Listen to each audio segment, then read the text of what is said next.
What is going on, Restoration Nation? Rico Garcia, yet again with another amazing episode. And I think you're really going to like this one. Today, we're actually joined by a couple of really amazing guys, which is great, and also fellow podcasters. So if you haven't checked out their podcast, I would highly recommend that you do so. They just recently changed the name of their podcast to Head, Heart, and Boots. So check out the Head, Heart, and Boots podcast. And of course, we're talking about none other than Chris Nordyke and Brandon Reece from Floodlight Consulting Group. Amazing time I had with these guys, just jamming out during the podcast. We really do cover a whole lot of ground on this particular episode. We talk about, growing your business. We talk about labor. We talk about marketing. We talk about sales, tons of great ideas, and more importantly, actionable steps that you could possibly take in your business today that could potentially move the needle for you. So honestly, it was tons of fun jamming out with these guys. They really know their stuff. And again, check out their podcast as well, because they have some amazing guests there. That being said, I know that you're going to enjoy the episode, but before we dive in, let's just go ahead and thank our show sponsors real quick, starting with CNR Magazine, which, by the way, if you haven't gotten your subscription yet, don't really know what you're waiting for, head on over to cnrmagazine.com. Just hit the big red subscribe button and get your subscription today. Also want to give a big shout out to Restoration Referral System. If you go to restorationreferralsystem.com/dominate, we got something really special for you there. If you're looking to go ahead and tap into the insurance agent market and learn how to go ahead and get a constant lead flow from them, that's where you want to go. restorationreferralsystem.com/dominate. Check that out. And of course, last but not least, I want to give a big shout out to Company Cam. But as per usual, we will go ahead and take a little bit of a deeper dive with Company Cam later on in the episode. Meanwhile, buckle in, enjoy the show. It was tons of fun. Let's go. Owning any type of restoration business is demanding of your time, your energy, and resources. And that's why we're here. This is Restoration Domination. If you're a contractor in water mitigation, mold remediation, biohazard cleanup, roofers, or public adjusters, you'll learn how to dominate using some of the techniques and strategies that our guests will share. We'll interview top industry insiders, movers and shakers, hustlers and hackers, and anyone dominating their industry. This is Restoration Domination. Hustle, hack, and dominate. And here's your host, Rico Garcia. What's up, guys? Hope you're having a fantastic day. So, Chris, Brandon, welcome to the show. You guys ready to help us dominate today? Dude, absolutely, man. Hell yeah, let's do it. So, Chris, Brandon, give us a little bit of an intro, fill in some of the gaps on the intro that I did, and let everybody know exactly who you are, what your roles are, and how you're serving the general space.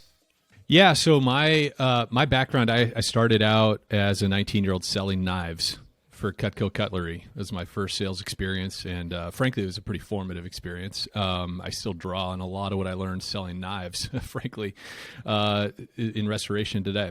And that kind of triggered off just a passion for entrepreneurship and sales leadership. I spent almost 8 years as a State Farm agent or working with State Farm Corporate. When I left that, I branched off and started doing my own independent consulting. That led to reconnecting with a childhood friend that had bought a restoration company and was growing it really rapidly. Asked if I did marketing and sales consulting. My answer was, I do now. and that led me into the restoration business, and that ultimately got Brandon and I connected. We've sort of been the yin and yang for one another in a lot of respects, in the sense that I've kind of focused on customer experience, sales, marketing, branding, that kind of stuff. Whereas Brandon's really led with the operations and leadership behaviors and all of that. But that's kind of my nutshell background right there. Yeah, the 2 minute. Yeah, same thing. And for the record, yeah, for those of you listening who don't have the video aspect, that was Chris. Yep, that's me. Right. I'm the Brandon. Beard. Yeah. Chris is the beard. Chris, right. Stash, Brandon, at least for now, I guess. At least for now, right? Maybe that'll change in a couple of months. We'll see. Yeah, we'll have to change all our graphics, I guess, on the show, but we're stuck in the mud now. But yeah, so my background's operations, man. Been in the restoration business pushing 12 years now. Kind of ran the gambit in terms of roles. Obviously spent the majority of my career as a GM. And just really have a passion for the industry. I love it. I think there's so much potential in it. I think people don't fully comprehend the career paths that are available for folks inside this industry. And so anyways, we love it and we like to give back to it. So for those that don't know, we consult restoration companies and so our passion now is just kind of giving back, like teaching people how to do it and maybe create a little balance, while they're doing it so that they don't, hit that inevitable wall, I guess, that we are often faced with. Right. So let's just jump into some tough questions, right? Some tough industry questions. And for me, the first one that I would like to kind of get an answer to and get your perspective on is, what do you think is broken in the industry that is due for a facelift? Let's start there. Well, okay. Like here's the place that we like to start. We have to stop compartmentalizing our people, us, ourselves as leaders, owners, and our people. Like, yes, the numbers are incredibly critical. Yes, we have to create systems. We have to create processes, but we have to stop eating people alive. I mean, this industry is high stress. The intensity of it is crazy. It's 24/7. We have this precious resource inside our companies that we're responsible for.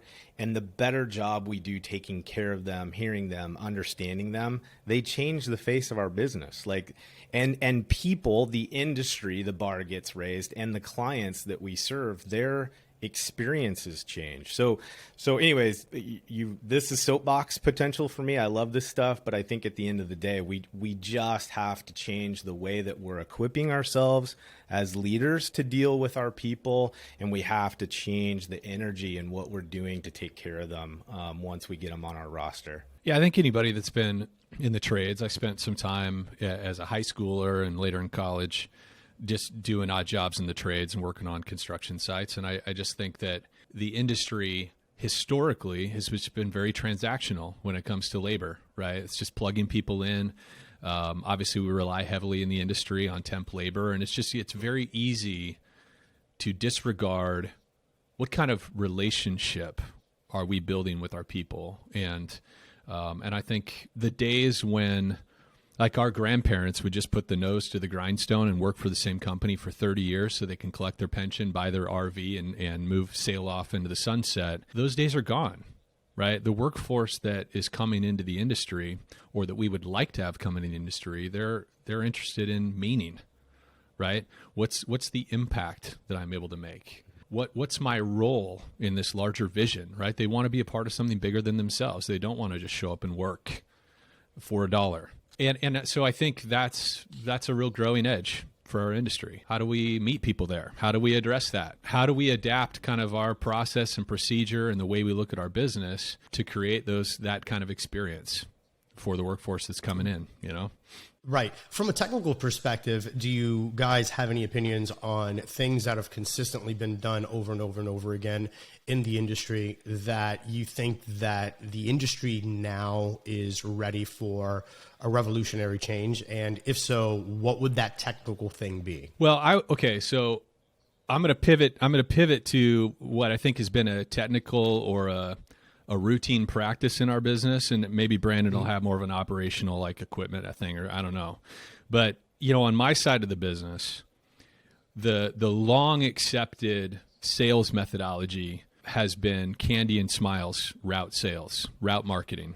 And so we watched that. In fact, so when I was an agent, I had all the company reps coming in and interrupting my staff and filling our candy jars and dropping off mouse pads and calendars and just the stuff that everybody does. And I remember what that was like as an agent. It was really frustrating. I had 5, full-time staff in my office, and they were writing apps and servicing customers. And these restoration companies would come in, And it was very frustrating, actually, to me as an owner. They were essentially just taking our time. And later on, as a restoration executive, meeting with agency partners and owners, I heard that same direct feedback. And so we made a dramatic shift in how we, quote, marketed or sold to agents. And I think the industry has been going through that shift as a whole more and more the last few years, because we're realizing with the rise of the TPAs, the centralization of claims, that old candy and smiles method is pretty much ineffective at this point. I mean, there's a handful of sort of secondary and tertiary markets where that good old kind of State Farm agent is still heavily engaged in the loss reporting and claims process, but that's all changed. The whole agency kind of layout has changed, and I think we have to adapt to that and become more professional salespeople. I think restoration companies can no longer hire a fresh face out of college for $36K plus some bonuses and a company Prius and think that they're going to make inroads with agents and some of the other referral partners we've been accustomed to. So let's actually take a deeper dive into that, because again, this is one of those subjects that actually move the needle. If you're not bringing it, look, and I've said this a million times, I will continue to say it. If this bad boy, this phone doesn't ring, nothing matters. It doesn't matter how good your SOPs are. It doesn't matter how good your management skills are. Nothing matters unless you get your phone ringing with paying customers, period. So that being said, what is this new, what is this newer way, right? Or a better approach to how to do marketing for restoration companies, and what's something that the listeners and the viewers can actually like implement today or this week that they can say, hey, you know what? This is a quick little fix. This is a shift in paradigm. We can go ahead and actually go down this new road. So what would you say that is? Well, let's start at a philosophical level, right? Because I think the way we think about things is important. Probably more important than what we do is thinking first about it. So one of the things that we teach all of our clients, and I think we've talked about on our podcast, is humility and curiosity is a really powerful platform to move from. And this doesn't just apply with insurance agents and referral partners. I mean, this is really how we sort of guide our people to sell across all the different customer segments. What does that sound like in practice? Well, I think it's first taking a step back and with our existing referral partners or new people that we're approaching is to ask the question, hey, you already know what we do, right? You have restoration partners coming in all the time, doing the dog and pony show, handing out their swag. You've been seeing their handbills and trifolds, for the last 10 years. You already know what we do. What's your experience and what's your policyholders' experience been with the industry? Who do you typically prefer your policyholders to use, and why? What is it about their people or their process that creates a better claim experience for your policyholder? Right? And of course, oftentimes when we're engaging in those conversations with agency owners or staff, we're not getting a lot of positive feedback about the industry in general, right? We're getting a lot of, there's broken communication. There's bad expectations set that aren't ultimately met. I mean, there's a lot of, this industry is challenging, and we get that feedback from folks. Yeah.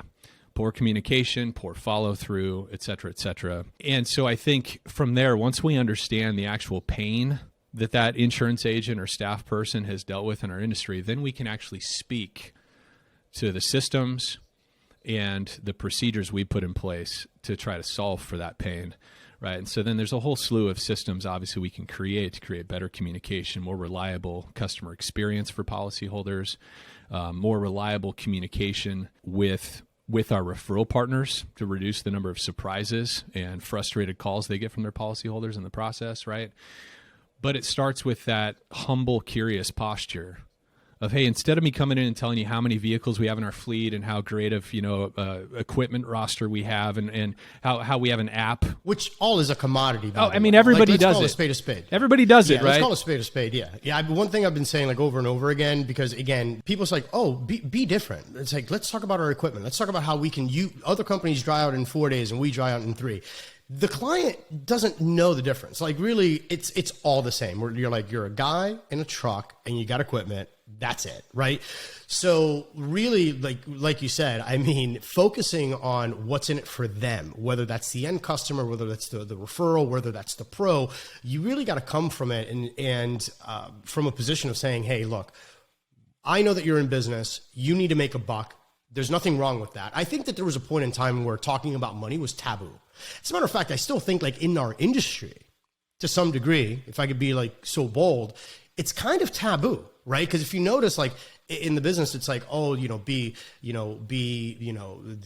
this great, good Samaritan, if you will, right? And that you're only in it to help people. And that's true. That's a huge benefit, right? Like it helps you sleep at night, and that's all, gives you the warm and fuzzies. Wake up in the morning and you're like, oh, you know what? I'm actually making the world a better place for one family at a time, right? But if the money was removed, the industry would like disappear tomorrow. Right. Yeah. Right? That's just what's going to happen. So understanding that the other pros that you're dealing with, yes, in their chosen profession, maybe they find some joy in providing, let's say, a homeowner with a policy, right? Or a business owner with a policy. And they feel that, a certain sense of fulfillment from that. But at the end of the day, they're also there to go ahead and make money. So one of the sponsors for our show, actually, which is Restoration Referral System, Matt Danskin, he's got an entire system where that's the only thing that he does, right? Like he just shows, and mainly he's really strong on the roofing side. But again, like I told you off camera, I believe in like cross industry. If something is working in one industry, it'll probably work for our industry. And his whole philosophy is pretty much the exact same thing what you're saying. It was like the candy and smiles route. Just interrupting the day, and you're just like every other person that just walked into this place. You're just saying, hey, what do you have for me? What do you have for me? What do you have for me? Instead of focusing on how can I help you retain your client? Number one, let's start there. Let's eliminate some of the churn rate. That's number one. And number two, let me actually bring you a client. I'm bringing you a gift, right? So, and the way that he goes about that, and we've actually, I think, actually, like Matt's just dropped, or will be dropping soon. Actually, next week he's going to drop from the time of this recording, anyways. So his whole thing is just like, hey, your biggest lead source are your existing customers. Ask them, what's your agent? Do you know who your agent is? That's like his number one question. And then number two is, are you happy with the agent? And right there, that tells you. Now, if he's happy with the agent, that means that that's probably an agent you can refer customers to, right? And if they're not happy with their agent, or if they don't know their agent, well, then guess what? That's now someone that you could say, hey, this customer, I can send them to my referral partners, right? And now the focus is totally turned upside down, right? So I think that that's a really interesting way to look at it. And a lot of people just are not looking at business that way. Yeah, no, I agree, right? It's like how can we function more as a peer rather than a salesperson, right? As a peer business leader, right? How can I help your business? How can you help mine? It's great. Going back to what you said, though, about protecting their book of business, right? That's a really critical role they can play. So I go back to my experience as a State Farm agent. One of the things that was really frustrating at times for me is that, again, we're in a difficult industry. There's a lot of moving parts. And that was true on the claims side as a State Farm agent, because as agents, we're required to stay at arm's length from that claim process, right? We're discouraged from really engaging a lot and advocating on behalf of our client. And so it feels pretty helpless at times, especially when you've got one of your best households, one of your biggest clients, right? And of course, there's a lot of regulation on the insurance side. I had all my investment licenses as well. And so there was all kinds of regulations about what I could spend, how much money I could spend on a client and so forth. Well, as a restoration company, we don't have any of those constraints. Right. So we're able to really have a powerful effect on the overall claim experience that their policyholder has. And what I learned over the years as an agent was that if I had a structure claim go sideways, I had a shopper at the next renewal because we didn't deliver on the promise. Now, it's out of my control. I mean, if I could have had a material impact on that claim myself, I would have, to save that customer, right, and to deliver on the promise I sold. But I didn't have very much control over that as an agent. But what I also learned is that when a structure claim went really well, and I knew this both anecdotally and also from the stats that State Farm Claims would share with us on an annual basis, is that when somebody had a successful structure loss, they became essentially a customer for life. It went from an average retention of, say, 13 years for that household to like 26 years. It was a tremendous impact on the customer, the lifetime value of that customer.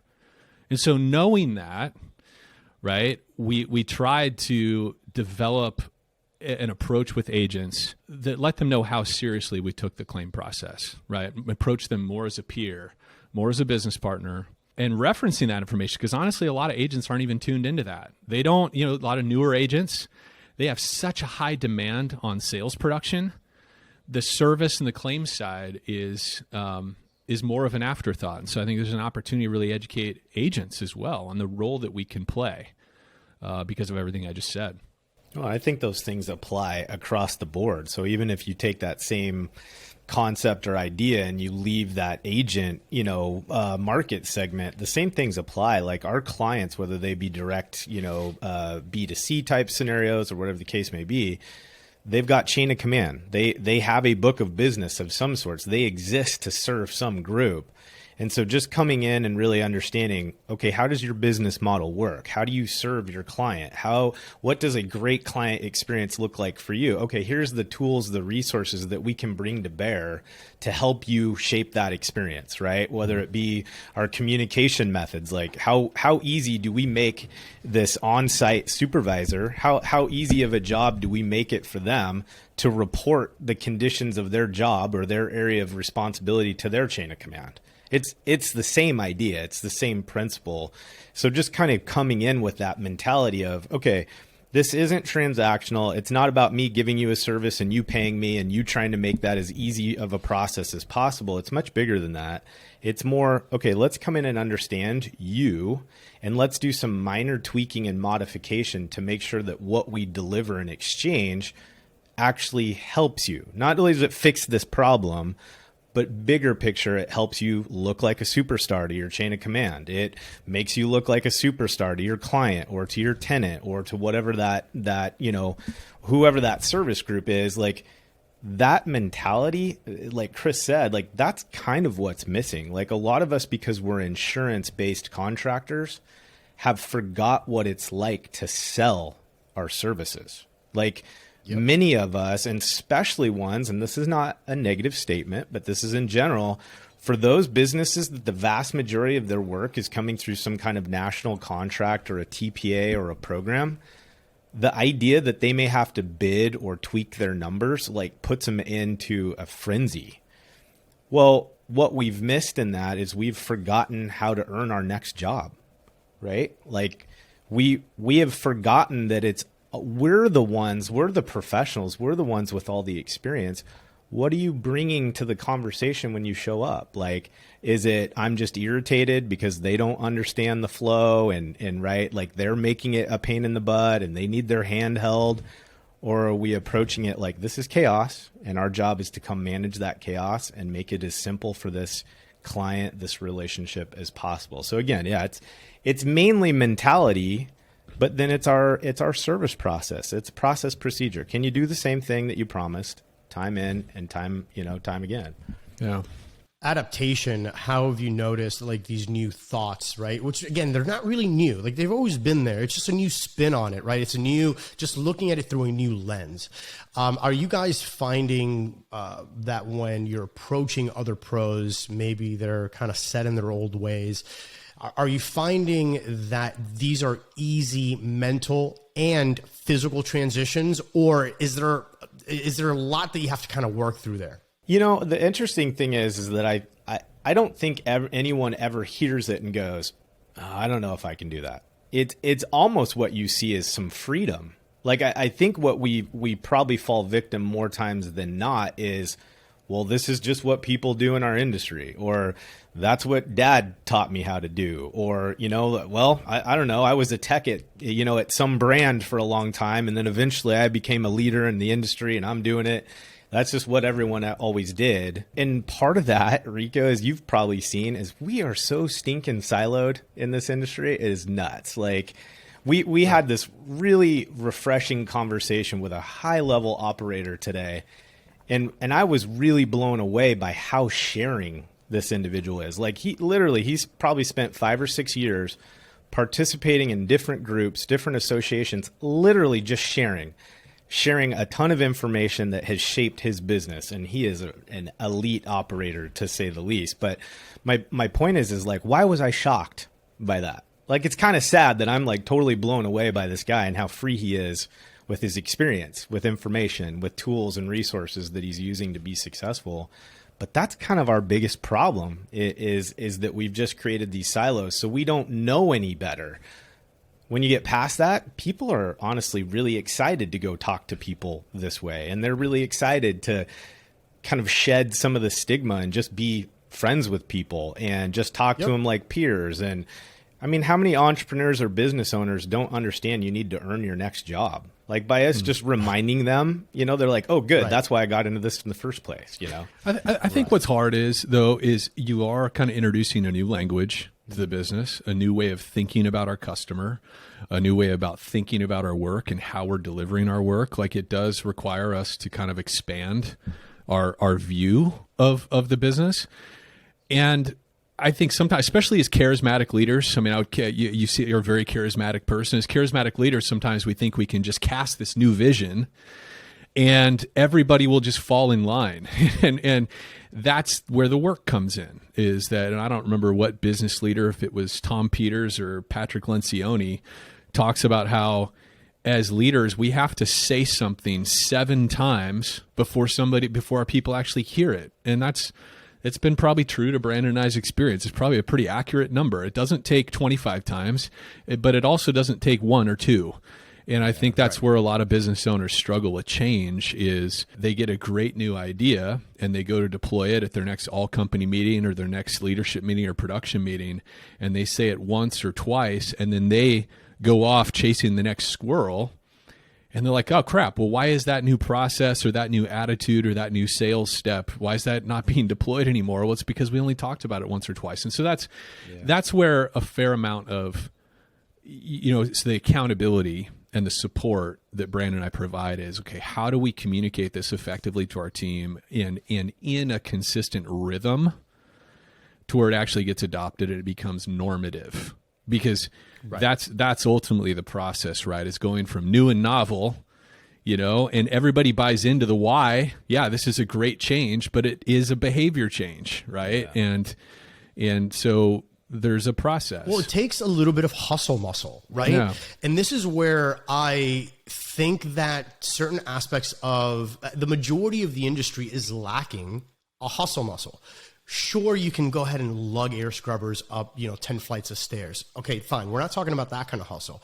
Pick up the phone, introduce yourself, have a regular business conversation and be like, hey, by the way, I own this business. This is who I service. I'd like an opportunity to sit down and have a conversation on how I can service you, your customers, your business, etc. That kind of hustle muscle is what's missing in this business, at least in my opinion.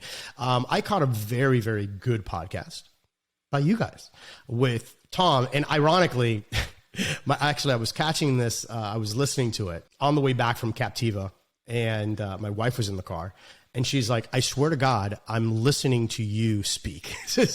Like Tom's ideas was like, from Restoration 1, he's just like there, right?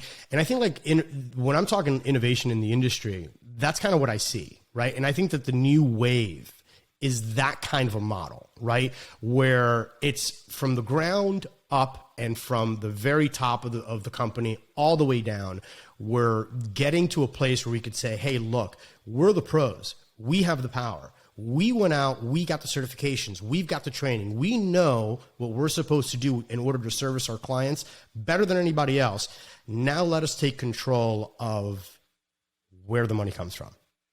And I think that if more people start waking up to that, I think that we'll see new fulfillment into the business. I think we'll see a lot more innovation. I mean, what's you guys' take on that? Oh, I think right now we're on the brink of a ton of stuff. I mean, you guys, Watley and Seth from Actionable Insights, those guys. I mean, when folks are talking about kind of technology changes and what that's going to cause in terms of changes in the way that we behave or the way that we design our roles within our company, they have a lot to say about that. But I think just like the technology level in and of itself is going to shape our roles. Like, we're going to have different job titles soon because we're not going to conduct services the way that we used to. I mean, there's this inevitable change that's going to trickle down to the point where it shapes the way our processes and procedures are laid out. So I'd say in general, without, kind of like diving too far down into this tangent, is everything is going to begin to change over the next, I would say, even 18 months. I think we're going to see stuff influencing what we're doing. As far as like, if I'm following you right, in terms of talking about Tom from R1, it's this mentality of where we're going for the business. Like, who are we talking to get that business? I think the change is going to come in two ways. One is, I think all of us are getting a little braver, that we can do things that don't look like what everyone else is doing, and we're going to get rewarded for it. And then that reward will end up becoming the motivation in and of itself, right? Like, the first person to step out and start doing anything on scale that looks different than everyone to their left and right at first is really scary. Once someone begins to do that and they're getting rewarded for it and new revenue is being generated, then many of us will adopt that in fast fashion. And obviously, for lots of basic reasons, our industry is exchanging information at a crazy rate now. Like, we're all finally just jumping into the fact that podcasts and right, and all these things are available for us to exchange ideas. So if someone's winning somewhere, the likelihood of the rest of us hearing about it in a very rapid fashion is really high. So then that's going to obviously change what we're doing and how we're doing it.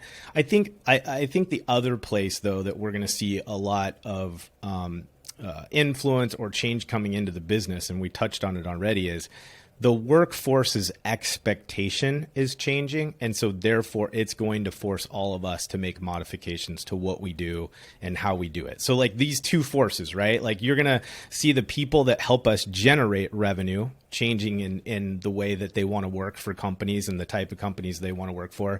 And then I think our client, the way that we're being rewarded for the way that we go after them, that we pursue them, that we deliver service to them, those two things coming at us at the same time are going to reshape what restoration looks like. I have no doubt. All right, guys. So real quick, let's just go ahead and take a break here and thank our sponsors. Photo documentation is possibly one of the most important aspects of what it is that we do in the restoration business. Not only so that the client knows exactly what's going on, but also so that you can prove your work to insurance companies. One of the best ways that I found to go ahead and document our projects is by using Company Cam. Company Cam is an amazing app. It has so many features, everything from time-stamped and GPS located photos, individual project files, unlimited photo storage, in-app communication with your crew, a live stream of all of your projects as the photos are coming in, as if it was an Instagram feed. So from a managerial standpoint, Company Cam can help you there as well.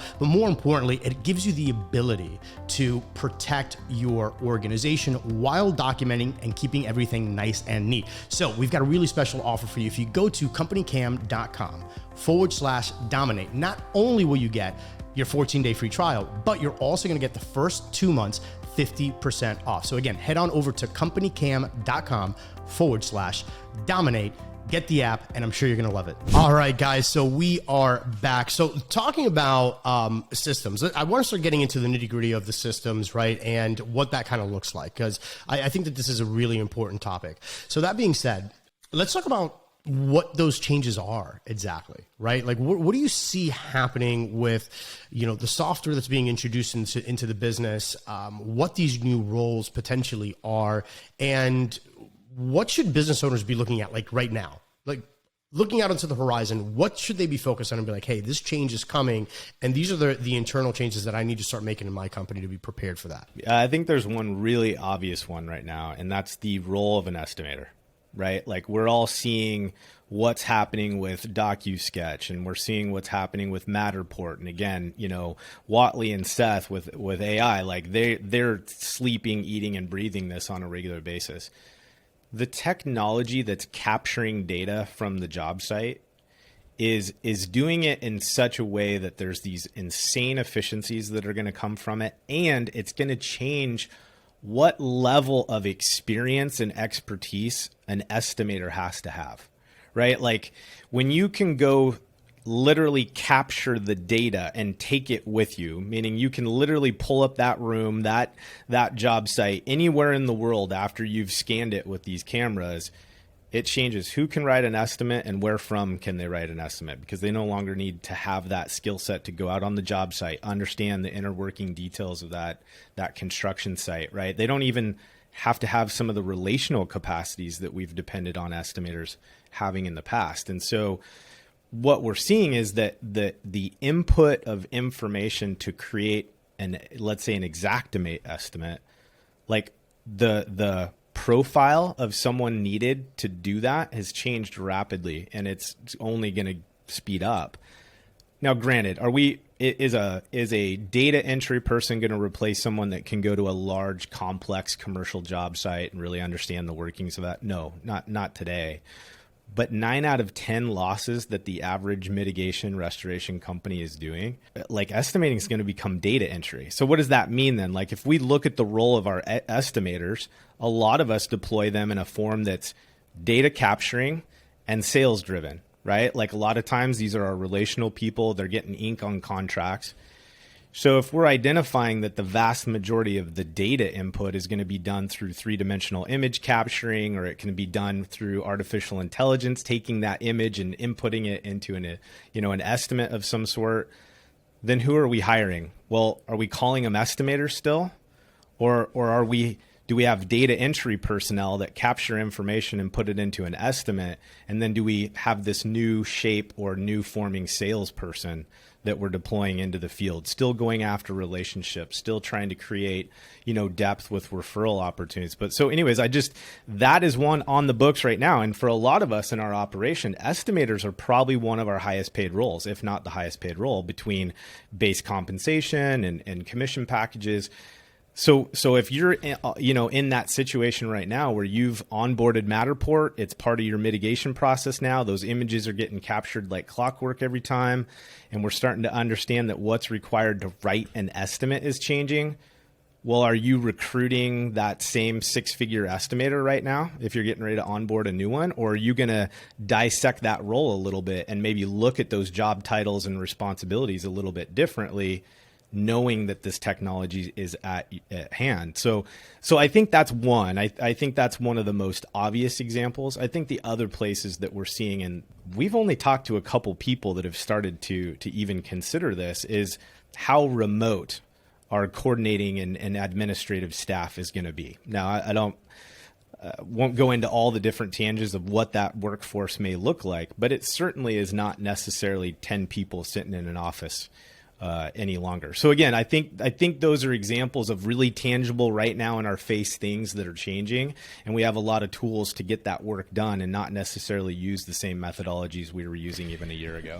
Yeah, I think the other thing that's happening too as a result of that is it's placing a heavy premium on leadership, right? Because now that role of the project manager who's actually running the job, that's really coaching and directing and guiding the personnel that's actually completing the work and or the relationship with the subs, right? There's an elevated sense of leadership required for that role, because the estimator, like I said, is going to be commoditized. The estimating practice in our industry at some point is going to become systematized, automated to some degree or another. And with that, it elevates the need for leadership. And I think the people-driven part of our business is going to become even more demanding. And or you can see it as an opportunity, right? Because there's the less emphasis on the estimatics part of our business, and it frees us up to focus more on customer experience, our sales, how we're selling, how we're presenting ourselves, how we're engaging with the community, and so forth. And the other thing I wanted to say about leadership is, in our business, Brian Burns. Okay, so for those people that are listening, Brian Burns, he's not a restoration guy. Look him up on LinkedIn. He wrote a book called The Maverick Selling Method. And one of the things that he believes, he's all B2B sales. He's a B2B sales guy, and he's fantastic. Highly recommend that book. It's about complex selling, which is, if anybody is listening is selling commercially, they're selling B2B actively. They've moved beyond the whole agent smiles and candy route, and they're engaging their commercial prospects in their market. Brian Burns is a fantastic resource. But one of the things he says that often salespeople overlook, and I think this is very true in our business, is that our customers are looking to us to lead them. There aren't many businesses that are great at that. And I think there's so many different ways you could apply that, both in the way that our project managers are leading our customer through the process, how our technicians, from the very initial response, right, are they leading the customer through the process, or are we just simply being order takers and process followers? because the process following is important, but leading people through the process, and likewise, we've discovered just how critical that is on the commercial sales side, right? We assume when we're dealing with a director of facilities or a chief of operations or a VPO or a portfolio manager that they know how to buy restoration services because they've done it 100 times before of damage events they've had in their portfolio. What we've discovered is no, they are focused on mission critical bits within their core business. And so when damage events happen, it's chaos on their side as well, right? So the degree to which we can learn to lead better as operators, I think, is the degree to which we can continue growing and building. And the folks that just continue playing the same game, right, are going to quickly fall behind. Like Brandon was saying, we had this operator we were just talking to, and boy, I mean, they have got their infrastructure so dialed in. They're so intentional about their service delivery, their process, and everything else. To now they're at a point where they're starting to look at that next level of, okay, how do we lead our relationships more effectively? And I think that's one of the growing edges is the people part, you know? So I would look at that. Would that be more of an item that you can look at on the books and say, hey, look, this is more of a lifetime value type of number? Or are you using these methods, these new methods, right, on how to lead the customer before the customer needs to be led? Because that's the missing link that nobody's really talking about. Yeah, I think part of the issue is we don't know our customers very well. I think a lot of us, especially when you're winning, it's kind of the paradox of success, right? You don't know exactly why you're winning, but you enjoy winning and it just feels good. And so the tendency is not to dig into what caused the success. So for example, like one of the things we like to do, we'd survey our customers just like everybody else, right? Whether you're using a net promoter score, or you're using some sort of like follow-up email where you try to get them to do a survey, whatever. Tracking with our customer COSs. A lot of times we're content as a business when we get a response like, oh, you guys were so awesome. What does that mean? Right? I mean, that's a lot of the kind of feedback we see on Google reviews, or Jason or Sally or Julie. They were just so great. You know, they were just so whatever. We don't know what it is that is actually helping us win. And so one of the questions I love to ask customers, hey, thank you so much for that Google review. I'm the owner of such and such restoration, or I'm the general manager, I'm the VP of sales. I just want to follow up. Do you have a few moments for me to ask a few more questions?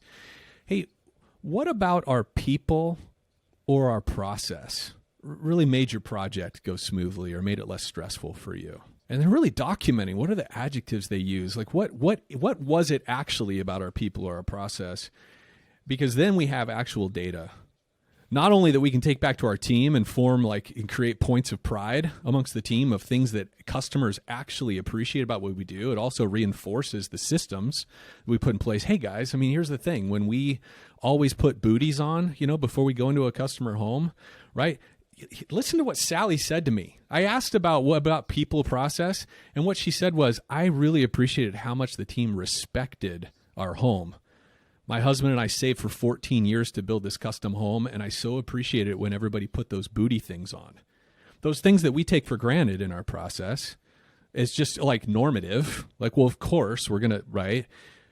But so when we're actually finding out what do people like about our people and our process, we're taking time to investigate those things. It creates these points of pride on the team. It reinforces all the behaviors we're asking them to do, et cetera. But I think a lot of us as businesses, when we're winning, we just keep cranking the same wheel. We don't ever stop to actually ask our customers what it is we're doing that makes them continue calling us. And the same thing's true of commercial businesses, right? That phone keeps ringing. We're just happy versus saying, hey, why do you guys keep calling us?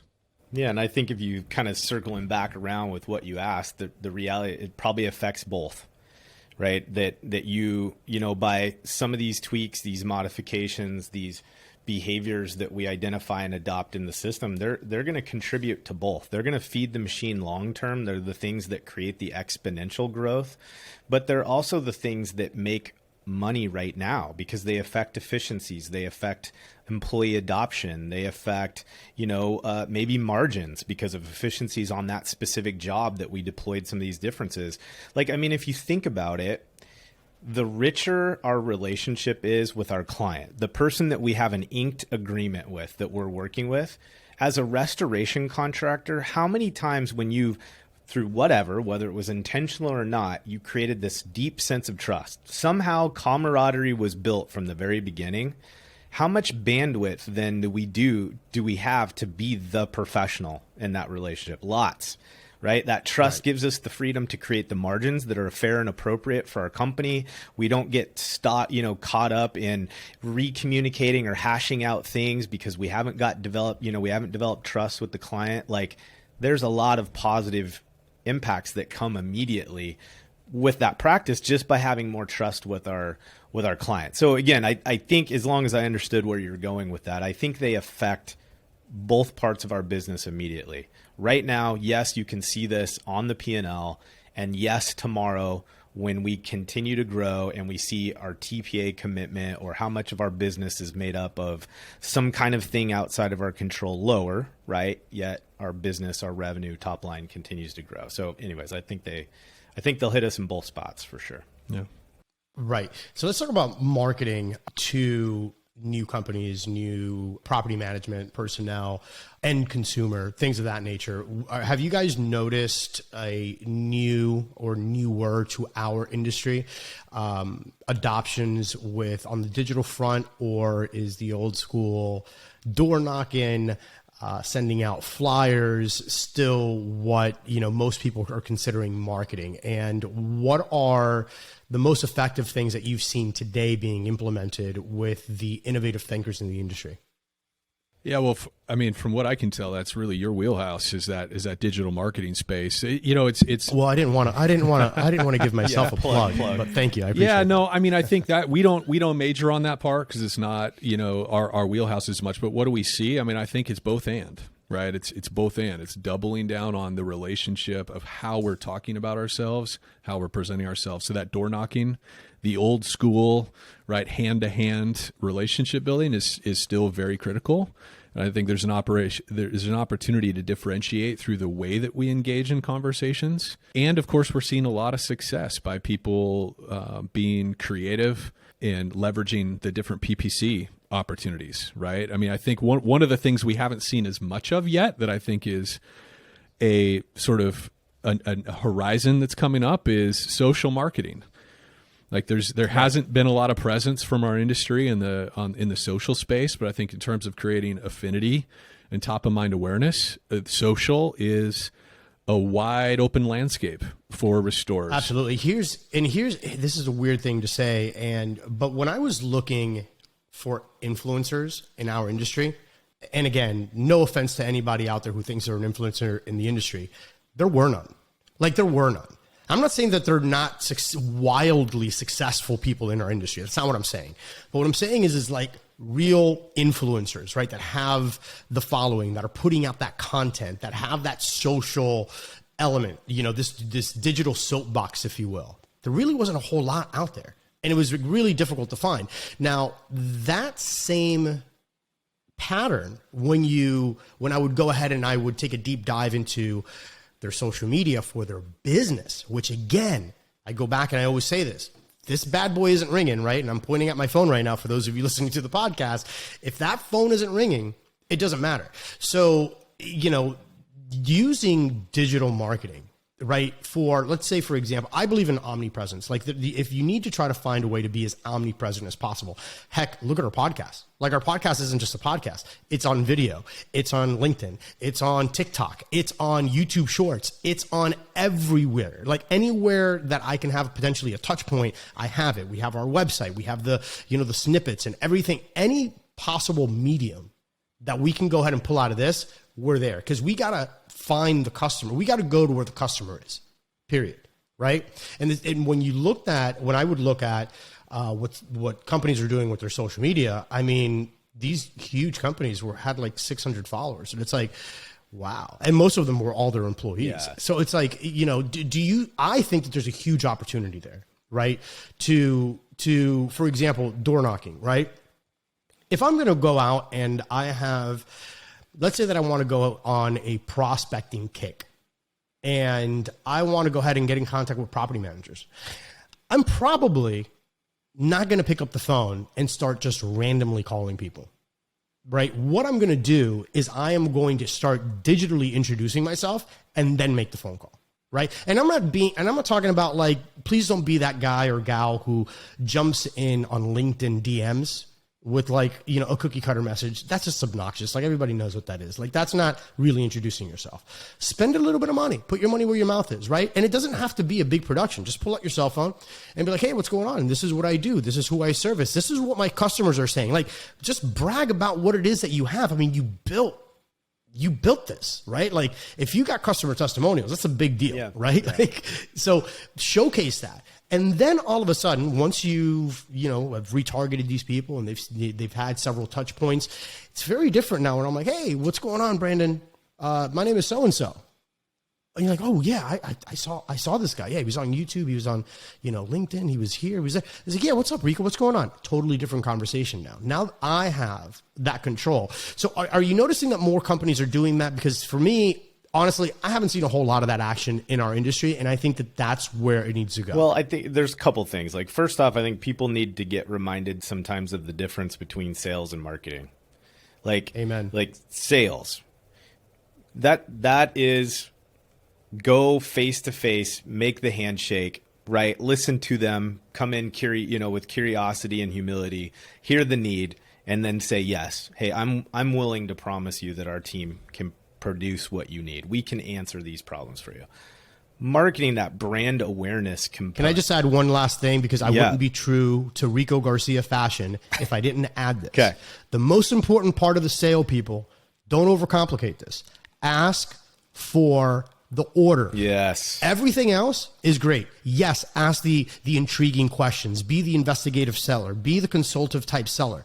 But at the end of the day, if you forget any one of those, I could live with that. But if you don't ask for the order with confidence and with authority, you're just talking to yourself. Yeah. So anyways, I have to always ask, that there because I wouldn't be true to Rico if I didn't say you always got to ask for the order. Yeah, and I think we were talking to somebody the other day and there was like, just keeping them talking is not selling. Like that's not the answer either, right? Just because they talk to you for 45 minutes doesn't mean they're going to buy from you. But absolutely. I think that's huge. And then this marketing component, that brand awareness component, I think what we are just now starting to realize, and you're alluding to this, is that the consumer's ability to meet us, meet our business, meet our brand is totally changing. Like we don't need a TPA to tell us, right, to tell a client about us, because the reality of it is that if you're probably under 35 years old, most of your purchasing decisions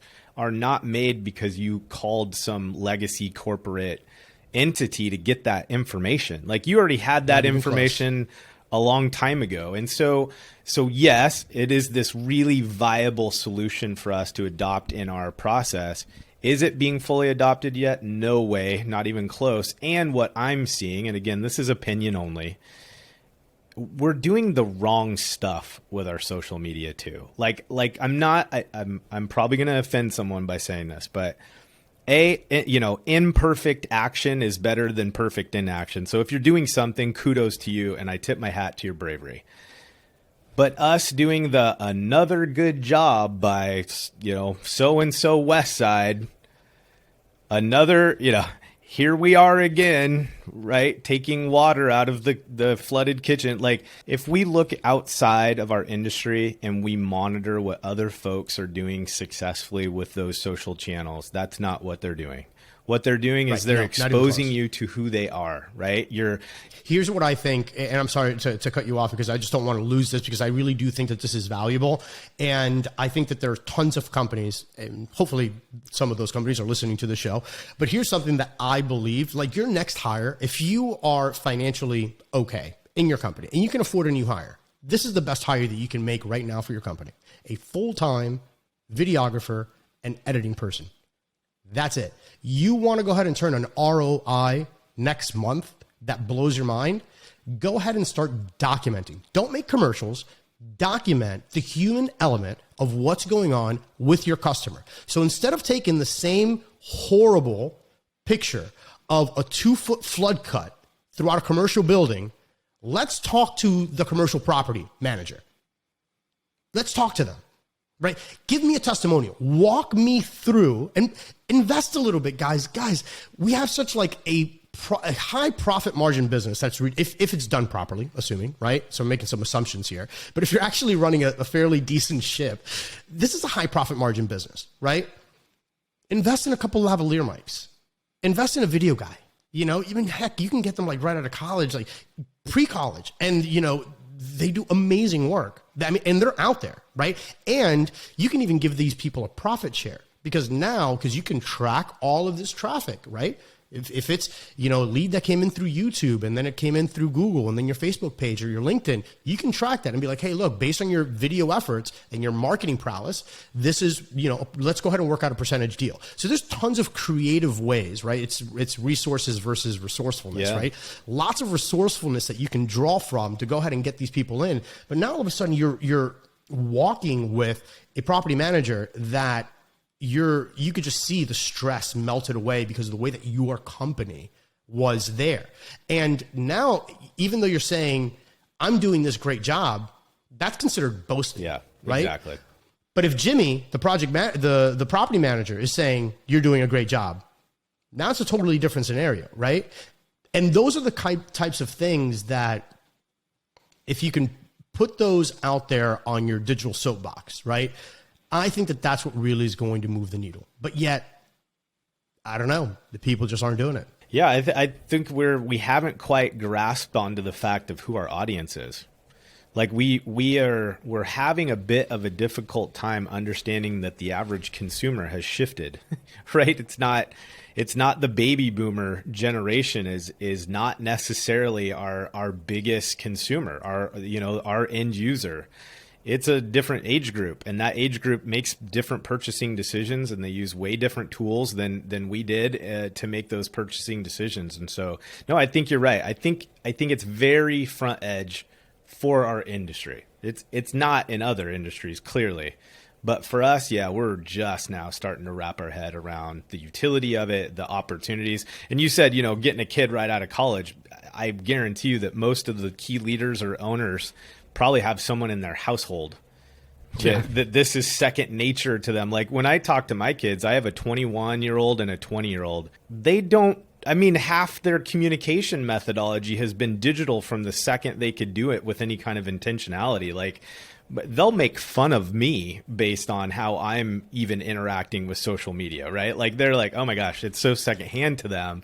So, people probably have a very cheap resource to explore that concept in their own business right now. The other sale that all of us have to make too is for labor, new talent, right? And social media is an awesome platform to showcase the culture of your company and how your internal customers, your employees, feel about their experience at the company. So it kind of serves both purposes, right? To highlight what your people are doing to serve clients. It also puts your culture out there because, again, like everybody's looking for a place that they can have impact, influence, right? Where they enjoy going to work, right? These are all the things that everybody wants from their work. And social media is a super powerful way to do that. And the whole, I do want to highlight what you're talking about, retargeting and some of this. There's some really sophisticated, and it's not new. Retargeting is not new. In fact, I remember before I even got into the business, I wrote a podcast, or I wrote a blog post about retargeting in my first experience with it. And I was so blown away. As a salesperson, as a marketer, the beauty of retargeting is that you're presenting the person, your prospect, with information they've already showed interest in. It's no longer white noise. It's no longer random banner ads of some brassiere because I don't even know, right? This senseless sort of banner advertising that so many businesses were engaged in. No, now it's like, hey, somebody visited the emergency services page on our website.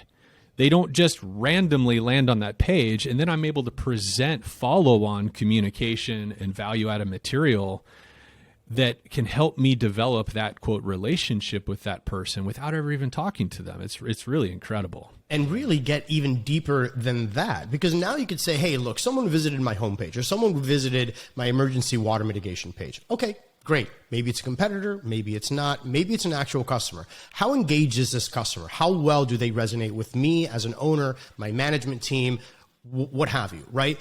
that was a very difficult question to answer before, but now that problem is solved. Well, how is that solved? Simple.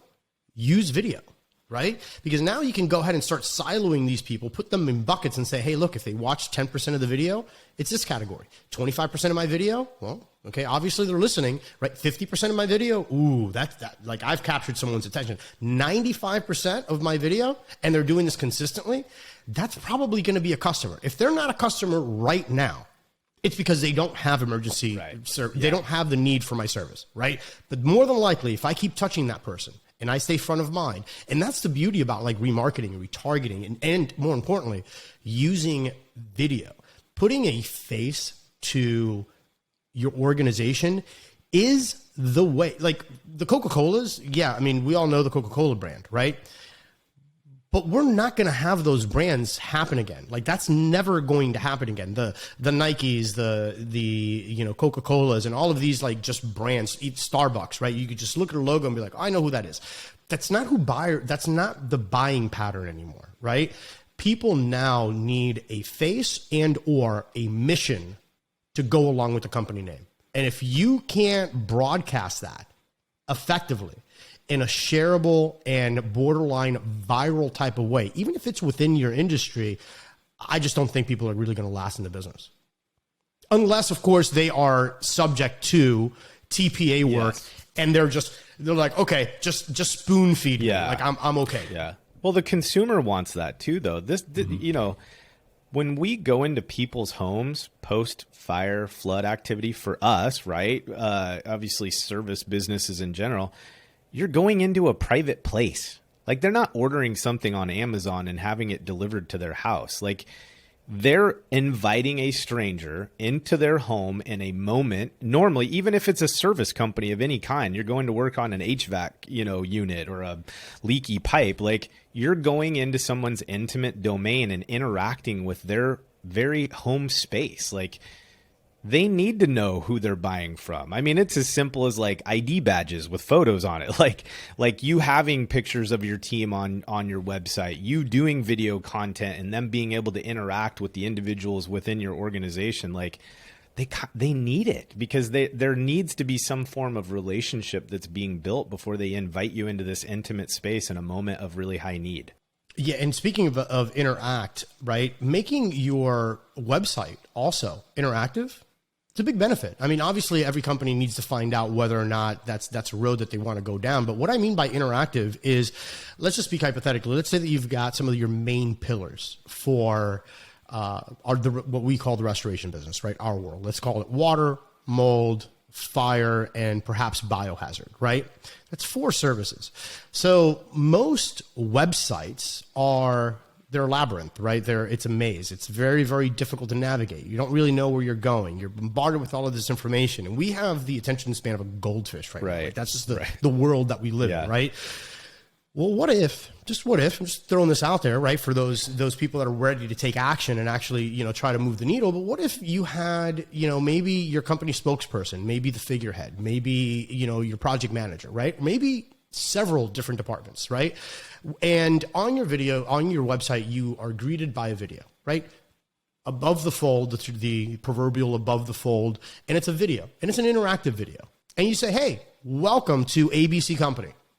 We're here to help you. This is an interactive video. I want to make sure that we guide you in the right direction. If you are here for ABCD, go ahead and click the button, and we'll go ahead and address that particular concern. And I was like, oh, well, wow, you know what? I need water damage. Let's see. Boom. And now they click on that video, which, by the way, this is very inexpensive technology that's available today. All you have to do is take the time, record the video, and then the software does it all by itself. You get a code of HTML, and you pop it onto your website, wherever you want the video to be. It's amazing. Very, very cheap technology. First of all, to make you look like $1 billion company. That's number one. But now, let me ask you a question. If you came across that website, how are you going to bounce from that website? Or is it possible that maybe you're going to hang around on my website for a couple of minutes? Very, very possible. Yeah, went up, right? For sure. So, absolutely, right? Because now there's a hook point there. And what you're doing is you're doing 2 things. Number one, you're disqualifying people. right? Because maybe you don't like my personality. Maybe you don't like my haircut. Maybe you just don't like the way that I speak. And you're like, you know what? This guy's too much for me. I don't want to do business with him. And then you'll go off. That is a win for me, right? On the flip side, maybe they do like my personality. They understand my values. They understand what I bring to the table. And they're like, you know what? I get this. And the more that they listen, the more that they like me, right? So that's the benefit of using these small little pieces of technology. And it's just as simple as, again, recording a video, putting a face to your company, your organization. And maybe you can go ahead and, as a figurehead, just to kind of go through this example, as a figurehead, you'd be like, okay, great. So you're here for fire and smoke restoration. Let me go ahead and introduce you to our chief officer, Jimmy Jones over here, and take it away. And he just kind of comes into frame and he just starts talking about all the benefits. That changes. Totally does. Yeah. The game. What about a chat feature? So, the chat feature? Yeah, what about a chat feature? Right. I mean, we always messed with it, and I was kind of like, I don't know if I want to go there, but how many people are safer asking some probing questions with, it's like they don't want to pick up the phone. Like that level of commitment is too high, but I'll go ahead and just, test the waters with you on this chat feature, whatever. Yeah, chat features are really good. ManyChat is a great chat bot. Also for social media, you can place it tons of places, and you can have like automations and really interesting stuff. And then as far as the marketing, you were talking about marketing for employees, right? For team members. That is definitely a point where that should be a conversation for marketing teams as well, right? Ownership and marketing teams. If you are aggressively marketing to get your phone ring, I think you should equally as aggressive use social media as a platform to attract, right, good personnel, and have these cheerleaders basically attract other good people. I mean, do you have any suggestions on that front, and how companies should perhaps look at that and how they could potentially implement that in their business? So here's the kind of the down and dirty on it. People want to hear, just like we want referrals to do a warm connection to someone else, right? Like your example, get the person on video, the site super, the VP or whatever that business that you're helping, get them to say how great of a job that you're doing. It's the same thing for prospects. Like when the owner of a business, like step one is introduce yourself, be interactive, be willing to be out there and talk about your mission, your vision, what you're building, why you're building it, why your people important to you. That's good. That's a great step in the right direction. But if you've been doing that and you've created some sense of engagement and commitment, and you have cheerleaders inside your organization, get them on camera, like somehow get them talking about their experience at your shop or at your organization. And I think, there's areas that we can capture that. If we look at our normal battle rhythms, right, for the day, like what does morning tech time look like? What's the buzz around your shop look like at 7:45 in the morning as trucks are getting cranked up? Like, are people in uniform and things look hot and gear's way that it needs to be, and people are giving high fives and yelling across the shop at their buddy, like, let's roll. Like that excitement, like that buzz that we're trying to create, capture that, because people are going, man, I think I would want to roll into that shop with my cup of coffee or my Red Bull, like most of our workforce, right? And be like, I would be pumped to be in that. Like if that's how I'm starting my day, I could see myself in those shoes. So I think capture, like what we know, a lot of companies are being very cognizant about, and they are working very hard to create internal cultures, and they're fun and they're healthy. And this is a pretty rad environment. We get to go out and be superheroes. Capture people being superheroes and talking about why they're motivated by it. Like, why does one of our lead techs get really excited when they get to walk a family from day one of a fire loss to the day that they get their keys back? Like, let them talk about that experience, the emotion from it, the smells, the sights, the things that they capture and that they experience. And if they share that, that's going to carry so much more weight. But then people can be in those shoes. Like, I don't know if it was you, someone was talking about story branding, kind of this idea of your client's the hero, right? Well, the same thing with our employees. Our employees are our hero. They're our internal clients, especially as leaders. Like if you can get them talking about being the hero, other people will see that they can put themselves in those shoes, and they're going to be attracted to that. They're going to want to participate in what that team is doing. Yeah. So from a recruiting standpoint, that it's obvious. I mean, the power of those stories, but it also can help you scale your culture, right? Because those videos, those interviews with that project manager, the frontline technician, whatever, that's really succeeding and doing well and loves their job and is committed to the team, right? That all of a sudden, like, that shows the rest of the team how to win at your company. Like, this is one of our winners. So you want to be a winner in our culture, right? It looks and sounds like this, right? So it helps spread the culture. We actually, it must have been 5 years ago now, we actually hired a full-time storyteller, we call them, a videographer in our business. We bought a whole production kit and rolled that out. And it was for the purpose of what we're talking about. I think one of the things I want to underscore, Rico, is the work you do, I think, right, with this retargeting, remarketing, and all these digital platform opportunities is at the time, we could not find a good resource to leverage that technology. And so I think while we experienced some really powerful ROI internally and with our existing customer base and our social media following, I don't think we got near the ROI that today somebody could deploy by leveraging all of those tools. I mean, we actually even put it out to bid with marketing agency, but at the time, 5 years ago, especially in the restoration space, there wasn't the same sort of domain expertise around those tools. Right. But now people have access to that, right? So I'm assuming that they can reach out to you. But just hiring a videographer like you're talking about, yeah, it's powerful.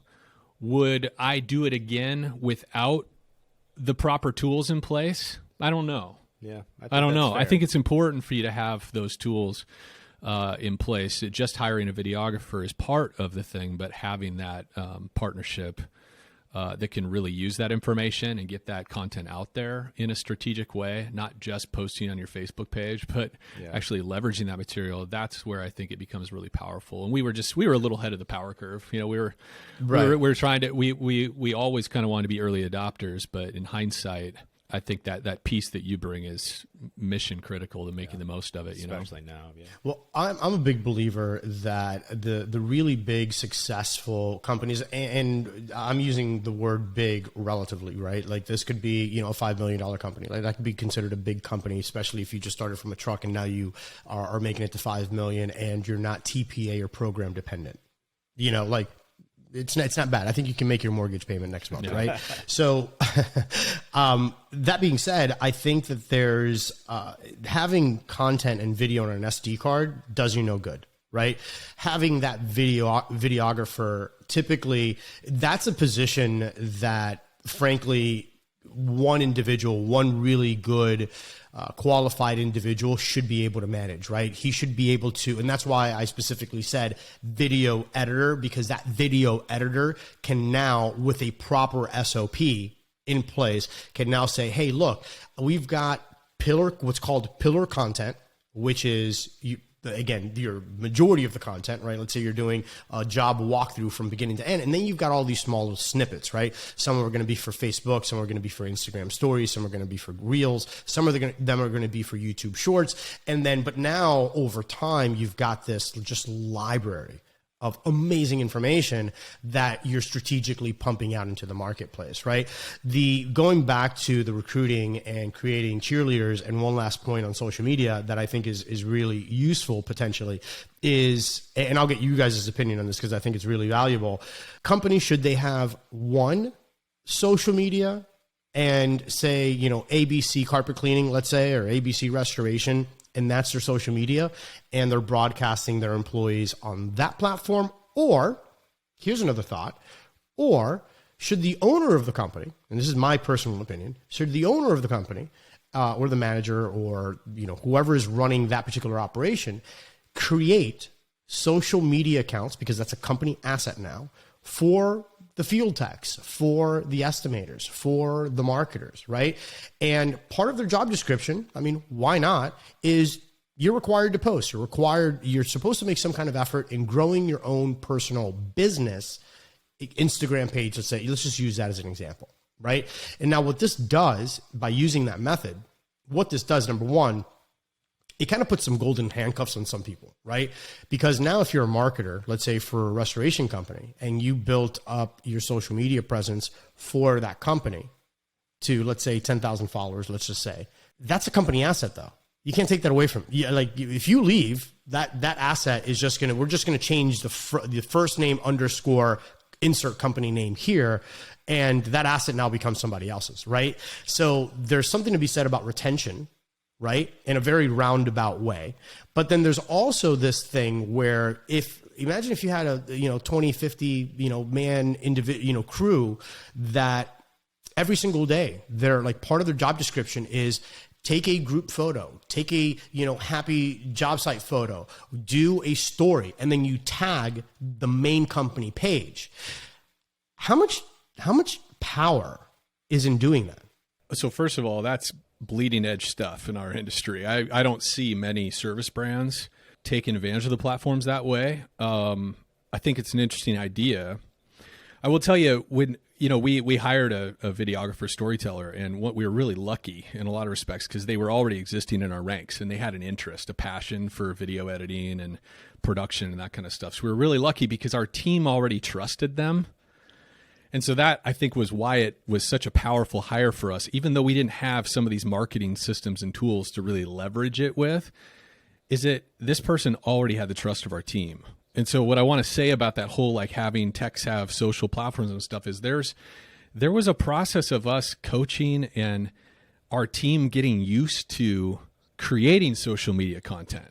You know what I mean? Like it's a skill. And doing it in a constructive, let's face it, interesting way, right? There was a learning curve, I think, for our whole team to know how to engage in this social media stuff.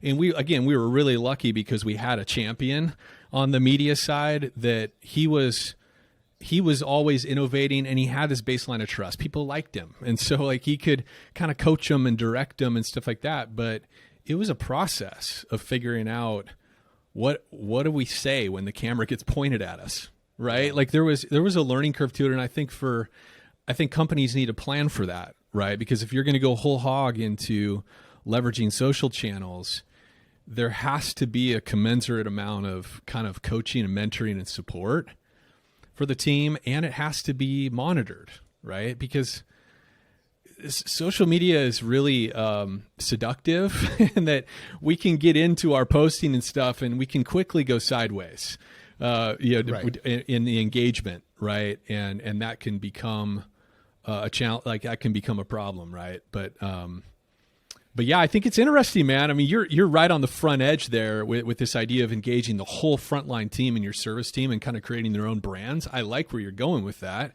Because again, it gives them this outsized kind of role on the team. Like they have like there's an entrepreneurial sort of quality for that, which is interesting. Or that can be a team, let's say that could be a project manager position, right? Sure. Yeah. Like, hey, like this is a gift, given to you. This is a privilege given to you to be a representative to the World Wide Web as to, your project management skills and how happy you can keep your crew and how effective you can be with your customers. Guys, now you're storytelling and you're storytelling for the company, and it's not rocket science. And again, look, you should have your hiring manager should have enough of a good sense to hand the phone over with the social media account to represent your company. If you're not comfortable, here's the thing. This is a simple barometer, right? If you're not comfortable handing your project manager a phone and saying, hey, you can now represent our company. If you're not comfortable doing that, maybe, just maybe, you have the wrong project manager. That's just my opinion. Because if you don't want him or her to have that kind of freedom, well, you're sending them out just on a smaller scale. Every single time they interact with a customer, not a smaller that's what you're going to get. Yeah, they are your brand already. Yeah, no, it's true. They are your brand. Just it's not scalable, right? I mean, or it's capped out. They can't reach 10,000 people with one conversation. But that's something that for you to look at. But if it's a reasonable individual and you're like, you know what, this is a really good fit for my company. They get our core mission. They understand what we represent. Now that can be like a coveted position as well, that I think would be really interesting, that could push a brand forward, definitely head and shoulders above the market. Because I think that once you start getting that, I think that once we see someone really say, ooh, that sounds good, we're going to do that, no one's going to be able to catch up. I would say that probably what may get misinterpreted or missed in this conversation, because it's very easy, right, for us to hear some of these ideas and be like, oh, I'm going to go run out and do that right now. Like, let's make sure that we are thinking about our business in a systematic way, meaning that let's ensure we're really good at fulfilling our promise, both to our employees and our client first. Let's get that really dialed in before we chase yet another shiny thing. Then let's begin to empower our resources to be vocal about what we're delivering on, because we all want to say that, we're a work in progress. Our company's getting better. We're making, we're getting better in these areas or whatever. And yes, we want top line revenue. We want to grow. But we can also very quickly paint ourselves into a corner that your brand can't recover from. Because if you're not aligned in execution between what is getting set, on stage, whether it be through social media or whatever, versus what we actually execute on in reality, that's a dangerous place to be in. So I would just encourage people that are listening, two things. A, don't be fearful to try some of this stuff, because it is wild, it is new, and it could be really powerful, really powerful. And like you just said, it's like once they get a taste of it actually working, that'll be all the motivation that there needs to be. Yeah. But just let's do some house cleaning. Let's go back. Let's look at our businesses. Let's be honest with ourselves. Let's take the pulse of our staff and make sure that what you think is happening in your business and what your employees are experiencing are the same thing, and then do the same thing with your clients. Make sure that what your clients are experiencing and what you are saying they're experiencing are the same. Once that happens, once you do that work, then dude, get crazy trying stuff, right? Like what's the worst case scenario? Well, don't go there, because you could probably talk yourself. Yeah, right. There are some of those. Yeah. So I'm really glad that you brought that up, right? Because again, I make a lot of assumptions when I do brain dumps and I'm talking about these ideas. I'm assuming that business owners that are looking to implement something new already got their shit together. Like I'm making that assumption, right? And again, this is a horrible. Well, that's assumption, cute, Rico. Right? But yeah, exactly.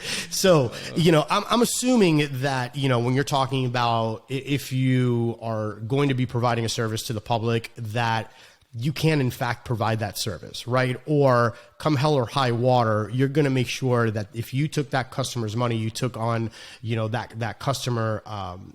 You're going to service them, right? And you're going to service them as if they were your only customer, right? Like you really, I always make those assumptions. But that's why I'm really glad that, I got someone like you to kind of say, hey, by the way, guys, let's take a step back for a second. Let's just make sure that we've got all of our ducks in a row. Switching gears, let's talk real quick about mentorship and the importance of mentorship and coaching in business. Now, obviously, you guys are in the consulting field, so I'm going to assume that you believe in consulting. I'm a huge advocate for coaches, mentors, people that can help you get to the next level, that can help you grow, that can help you see things in a new light. Talk to me about, and talk to the audience about, the importance of getting an outside perspective, a non-emotionally attached perspective on their business, and how that can move the needle for people. Yeah, that's a good one. I think right out of the gate, the first thing that comes to my mind, and Chris always says this, like he'll always say, yeah, but who's holding the owners accountable? Like there's just this piece we're really good as key leaders. Like, well, we're probably all a work in progress, trying to get better at at understanding our people's needs and being focused on what we need to do to help facilitate and equip them. But it's so hard for us if you're the GM or if you're even as a division manager or especially as the business owner, it can just be difficult to know what to go after first. Like it's so easy to ask your team questions, to see work, to do QC checks and do these things and realize, man, this is not working the way I want. I got this thing that's out of control. This thing over here is not quite dialed in. I wish, I hope, I can't take a vacation for 6 months. Having someone fresh look at the business and be willing to say, hey, I know you got this as an answer to that question when you dug into your process and your mitigation team. I'm not sure if that's the correct answer. I think that's a presenting problem. I don't know if that's have you asked this question? Have you tied this in, right? Have you connected these two dots? So I think a big part of it is just, it's easier when you're not emotionally connected to the problem to dig past the first layer of responses. And I would like to say as a GM that I was the master of getting past the first layer of responses. No, I was just emotionally tied into the situation as anybody else is. And so it was hard for me often to hear. Like I would get that first layer answer and I wanted to believe it. So I bought it and moved on. So I think that's a huge deal. I think the other thing is that because we are so siloed, it's hard for us to look to our left and right and understand if something's working or not working. Like we get so tunneled vision in our own trials and errors that we don't understand if something's working or if something is only partially working. And by having that coach, mentor, a business peer, whatever the case may be, to be able to say, hey, that thing really from a third party perspective looks like it's on track. Stop spending more energy on that. Divert your energy to this new thing that needs your help or your assistance. So I think prioritization is a big one. And then just digging past that first layer response that we all kind of want to hear instead of what we should hear are the big ones, I think, for me. Yeah, I think another thing that we spend a lot of time with owners and leaders on is just this idea of modeling, right? That I think oftentimes as leaders, we can really be coming from this command and control space of like, we understand technically how our business is supposed to work. And so we command and we control and we hold accountable. But in the midst of that, we aren't modeling some of these more subtle soft skills and leadership behaviors of how do we retain people? How do we build connection? How do we help our teams feel supported, et cetera? It's like all of these other things, right? That now we know are becoming like minimum standards, right? The workforce is coming in is like, yeah, I'm not going to tolerate my manager berating me in front of the team because I made a mistake. You know, some of these leadership behaviors are out of whack. And so we do a lot of modeling, conversations, and how do we approach certain subjects with the intent of not just coaching or mentoring that owner or GM or mitigation manager, but teaching them how to then have that same kind of engagement interaction with their downline, right? So leadership is all about mirroring. It's modeling behavior so that then your next downline leader can begin modeling that exact same behavior down to their technicians, their supervisors, their project managers, right? I think modeling is the thing, and it's the hardest thing too, because it starts with self-leadership. And I think that's the most interesting conversations Brandon and I've been getting into with influencers in the industry, like really prominent leaders and stuff, ends up coming down to things like discipline, right? Self-discipline with leaders at the top. Like it's leading oneself first and modeling that self-leadership and discipline to our downline is also a big part of mentoring. Because if I'm not living out the behaviors I'm asking them to participate in and their downline, in terms of if I'm showing up, we have a hard and fast sort of standard for how we look, our appearance, our uniform, and all that stuff. And I'm rolling in with my untucked, as an owner, with my untucked shorts and my polo shirt. Well, sure, I have the right to dress however I want, but there's something to be said for modeling what we expect of the rest of our people. And that's just a very crude example, right? But that's everything when it comes to leadership, is self-leadership first, and then intentionally modeling and teaching those leadership behaviors to our downline. Yeah, because they're just not ever hearing this stuff. No. Like if you're a high level leader in an organization, just by pure title, people are not going to tell you the truth most of the time. like they're afraid to give you feedback. So we get in this soundless chamber a lot of the times as general managers or even as department managers, definitely as business owners.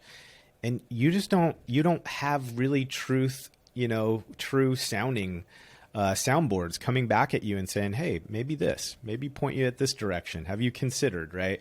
And I think that when there's good trust built between a business owner or a key decision maker and a coaching or mentor relationship, is you get to be able to provide that voice. And when they have that voice, most of them make profound changes actually in a fairly short period of time.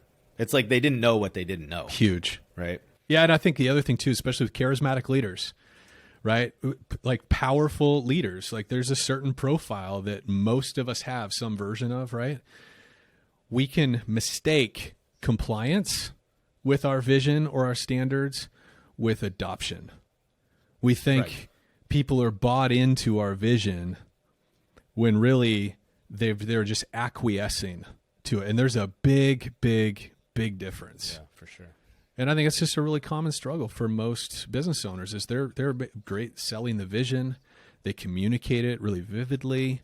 There's enthusiasm, dedication. They're willing to put resources into it. But because they haven't really taken the time to mentor and they haven't created a feedback-rich environment, they don't ever really get buy-in. They're just getting compliance. And it's two very different things. And I think mentorship, having that culture of mentorship is really predicated on creating this very open, trusting, feedback-rich environment that the owner is also a part of. You know, it's not just the owner kind of pointing out, hey, here's a way you can grow. Here's a way you could get better. That's not mentorship. Mentorship is more of a two-way relationship, you know? How quickly should a company start looking at getting coaching and or mentorship? Gosh, that's a really solid question. And I mean, we would love to say that right away, right? Like if someone is getting ready to, let's say, purchase in and start a franchise, or they're going to start from the ground up, wouldn't you love to be able to consider as part of your pro forma and business planning the fee structure for a consultant, training organization, whatever the case may be, so that you literally start day one doing the right things, spending the right energy on the right things? That would be ideal. I think the reality of it is that for most of us, we're going to look at our P&L and go, okay, consultants aren't free. When am I going to be in a position where that investment, like I feel like I can make it? And I think the challenge there is it's such an individualized decision, because someone really has to understand, okay, well, this might hurt right now, but if I truly believe and I know I'll execute on what someone's going to bring to bear in terms of process, information, insights, whatever, you're going to make it back so many times over and over by not spending 5 years going in the wrong direction. But it is challenging. I mean, people that have done something for a long period of time and have gained the skill sets to help someone do it in a very short period of time, they're valuable, and it will certainly be an investment that you'll have to make, but I think it's worthwhile. So I think the shorter answer is, as soon as you can do it, it's probably better. Obviously, be wise and don't put yourself into a situation where financially you really can't afford to do that. So it's the epic battle, right? The chicken or the egg. Is. Like what comes first? Like acquiring customers, getting your head above water, or hey, should you just really make the sacrifice and say, you know what? I need to find answers. I need to find a coach. I need to find someone who already knows what lies ahead. And that way I'm not going down this road and just kind of making a living, trying to figure it out. And this whole time I've been in the wrong town. I'm not even in the right place. Right. So I think that's, and the reason why I ask you that is because I'm personally of the opinion, like there's any aspect of your life that you can go ahead and get a mentor or a coach in. Right. And again, mentors and coaches, they come in all shapes and sizes, right? Some of them have organizations, firms. Some of them are, a business colleague, maybe, a peer in the business that, you can confide in. And that's what the relationship is based on, which, by the way, are amazing relationships, right? Those are sometimes some of the best, right? Because you're not like hanging out to have a beer. You're like, but you've just got this super symbiotic meeting of the minds. If people are fortunate enough to create those relationships, those are literally life-changing. But, getting them as early as you possibly can. I mean, like any area of your life where you can go ahead and have a coach or a mentor, the faster you can get them in, the faster you'll get to where it is that you're looking to be. And I think that that's the big takeaway, right? I think that most entrepreneurs, right? We all have big egos to some degree, right? And we're like, you know what? I can figure this out on my own. I got this. Like I got this far. How many times have we heard that? Yeah. Right? Like I got this far.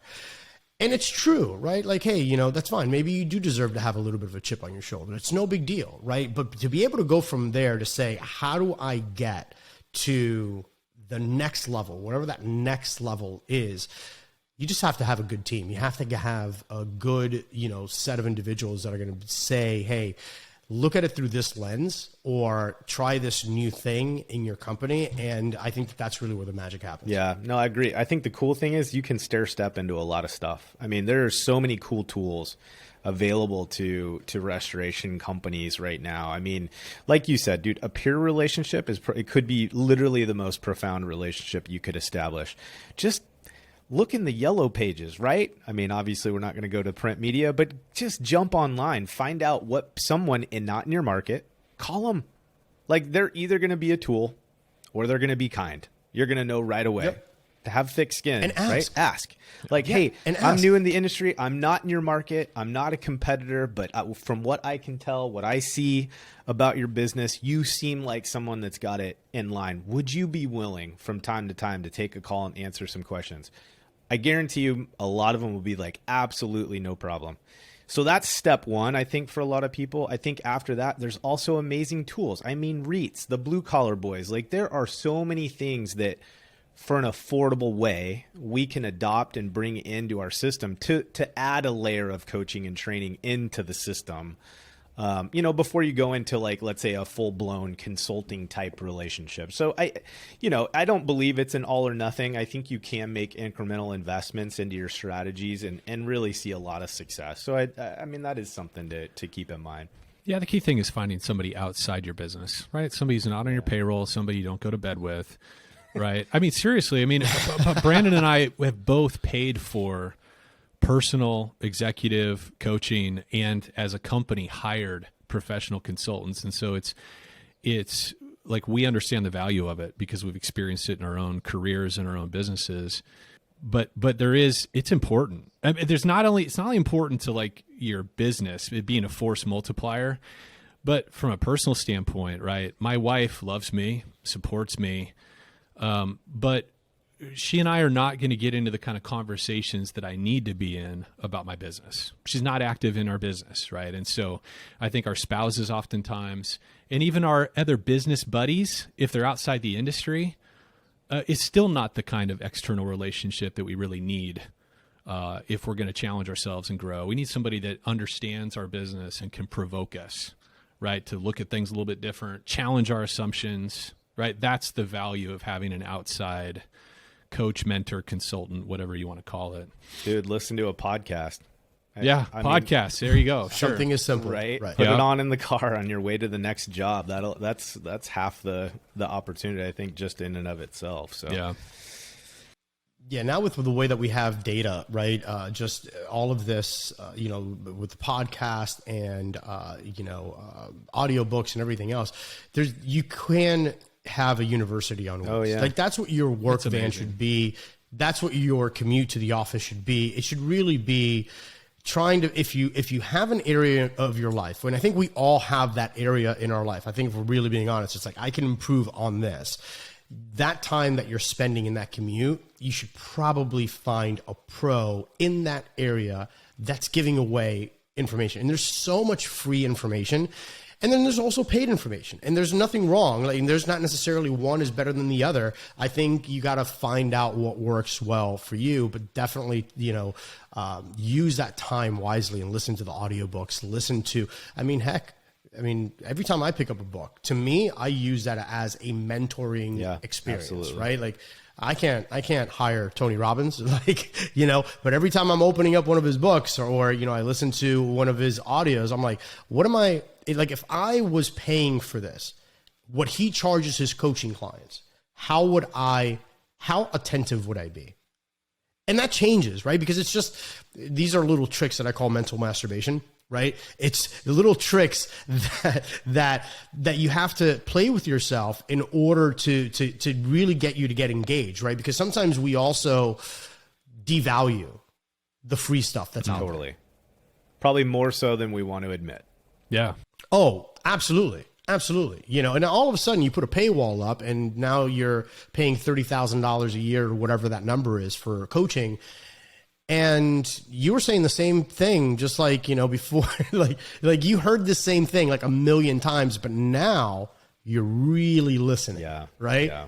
So it's just funny how that works. And again, whatever it is that works for you and your business, then, you just got to find that rhythm.